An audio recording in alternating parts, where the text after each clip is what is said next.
Nomophobia. Nomophobia का मतलब होता है, इसकी फुल फॉर्म होती है नो मोबाइल फोन फोबिया। ये एक ऐसी साइकोलॉजिकल कंडीशन होती है किसी इंसान की कि जब उससे अगर मान लो कि फोन छीन लिया जाए तो उसे ऐसा लगता है जैसे उससे किसी ने जीने की वजह छीन ली हो, उसका तो वजूद ही खत्म हो गया। अब वो जिए कैसे? वो है ना, जिए तो जिए कैसे, हाय बिन आपके। तो ये हालत उसकी हो जाती है। अब उसे समझ में नहीं आता कि वो सांसें कैसे ले। अगले की तो सांसें आपने छीन ली, उससे जीने की उसकी वजह छीन ली, उसकी तो लाइफ लाइन आपने खत्म कर दी, उसका माई बाप ही अब वो फोन है।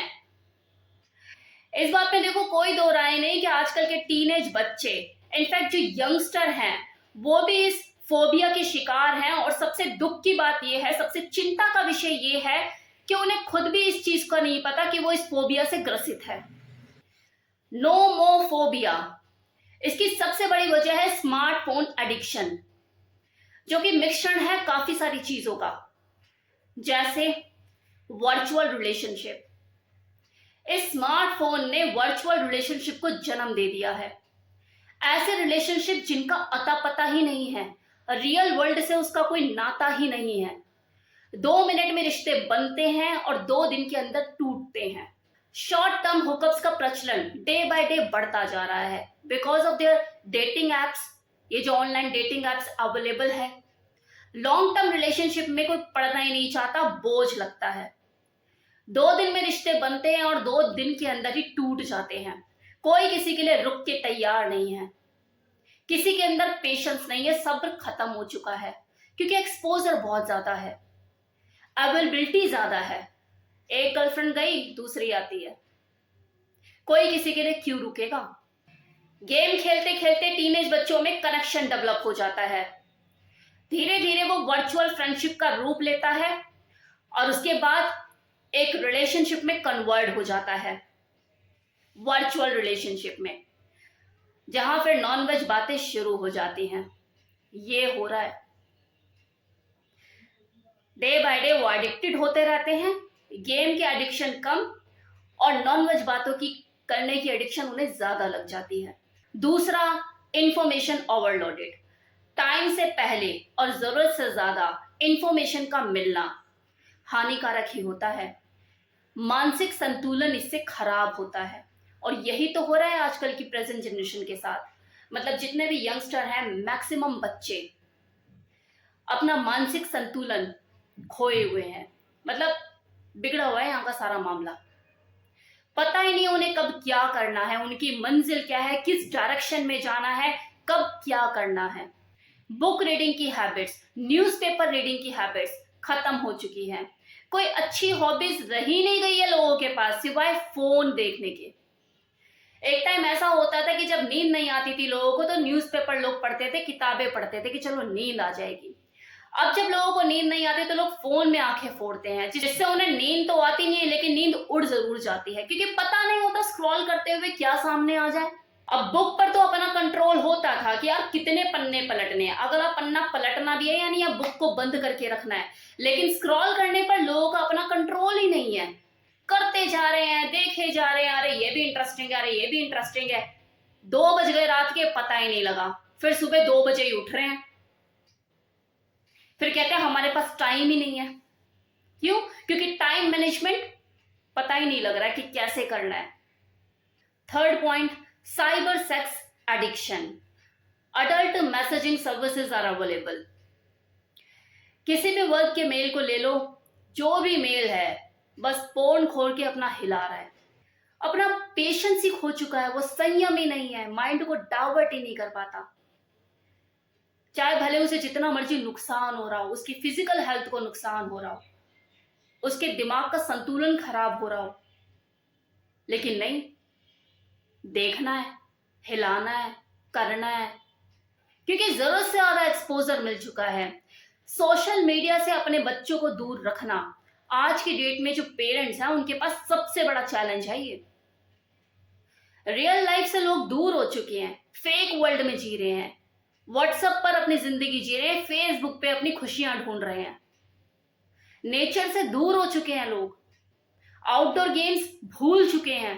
पहाड़ देखने हैं, मनाली हिमाचल सब नेट पे अवेलेबल है। देखो कितने सुंदर सुंदर पहाड़ है ना, कितना अच्छा अच्छा मौसम है, वाओ, जाने की जरूरत ही नहीं है। मतलब नेचर से दूर हो गए हैं लोग, रियल वर्ल्ड से दूर हो गए, रियल रिलेशनशिप से दूर हो गए हैं।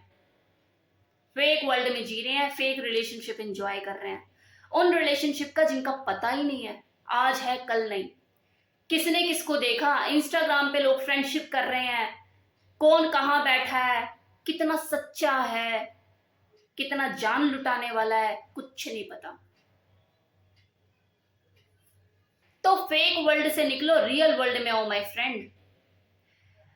तो देखो अभी तक जो मैंने आपको बताया कि स्मार्टफोन एडिक्शन ये मिक्सचर है कुछ चीजों का, और वो चीजें क्या है, वर्चुअल रिलेशनशिप, ओवरलोडेड इंफॉर्मेशन और साइबर सेक्स एडिक्शन। इससे आप स्मार्टफोन एडिक्शन के इफेक्ट भी समझ सकते हैं, प्रभाव भी समझ सकते हैं हमारी रियल लाइफ पे। मतलब किस तरह से इस फोन एडिक्शन ने हमारी जिंदगी को प्रभावित किया हुआ है। अब देखो एडिक्शन तो एडिक्शन ही है, चाहे शराब की हो या स्मोकिंग की। जैसे किसी इंसान को शराब की लत लग जाती है, चेन स्मोकर हो जाते हैं लोग, इसी तरह से फोन की भी एडिक्शन लगती है। लेकिन बड़ा अजीब लगता है ये सोच के कि एक इंसान जिन चीजों का आविष्कार करता है बाद में उन्हीं का ही गुलाम बनकर रह जाता है। मतलब ये जो शराब है जिसका निर्माण एक इंसान ने अपनी मौज मस्ती के लिए किया, बाद में वो उन्हीं का गुलाम बनकर नाली में गिरा पड़ा फिरता है। आज वही हाल इस फोन के साथ हो रहा है। ये ज्योमेट्री बॉक्स जैसा इस आकार का ये फोन, मतलब एक आदमी ने इस मोबाइल नाम की चीज को बनाया अपने लिए, अपनी सहूलियत के लिए, ताकि उसकी जिंदगी में थोड़ा सा आराम आ जाएगा, उसे किसी से बात करने के लिए भागना नहीं पड़ेगा, उसके दर्शन के लिए दूर नहीं जाना पड़ेगा, उसके घर पे जाके बार बार दरवाजा खटखटाना नहीं पड़ेगा। मतलब हम विदेश में बैठे अपने परिजनों से बात कर सकते हैं घंटों वीडियो कॉल पे। तो उसने अपनी सहूलियत के लिए इन चीजों को बनाया है ना। आपके टच कम होता आ जाए ये फोन, और उस फोन ने ही आपकी जिंदगी को कंट्रोल करके रखा हुआ है, आपके माइंड को का पूरा संतुलन खराब करके रखा हुआ है। आप चाहो तो बात करो, आप चाहो तो ना करो। लोग कहते हैं कि हम ना पोर्न के एडिक्टेड हो गए, मैं कहती हूँ आप पोर्न के एडिक्टेड नहीं हुए हो, आप उस सोर्स के एडिक्टेड हो गए हो जहां से आपको पोर्न देखने का मौका मिल रहा है, और वो क्या है, आपका फोन। लग रहा है कि आप एडिक्टेड हो गए, कट मारो ना साले को, उठा के फेंको। औकात क्या है इसकी, आपकी फिंगर टिप्स कम होता आ जाइए। लोग कहते हैं स्क्रॉल करते करते भाई हमारे सामने चीज आ गई, अगर स्क्रॉल करते हुए आपके सामने आ गई, उसे टच करना तो आपके हाथ में है ना, करे या ना करे। लोग नहीं मानते, करते हैं टच, इतने हल्के हैं आप। अब आपसे एक सीक्रेट शेयर कर रही हूँ जिसे मैं फॉलो करती हूँ। जब भी आपको ऐसा लगे कि कोई आपकी कमजोरी बनता जा रहा है, उठाकर साले को बाहर फेंक दो, क्योंकि वही आपकी जिंदगी में सबसे बड़ा रोड़ा है, आपकी सक्सेस के आगे सबसे बड़ी बाधा है। अगर आपको ऐसा लगता है कि आप फोन से एडिक्टेड हो रहे हो, अब बाहर फेंको उठाकर उसे, औकात दिखाओ उसे उसकी,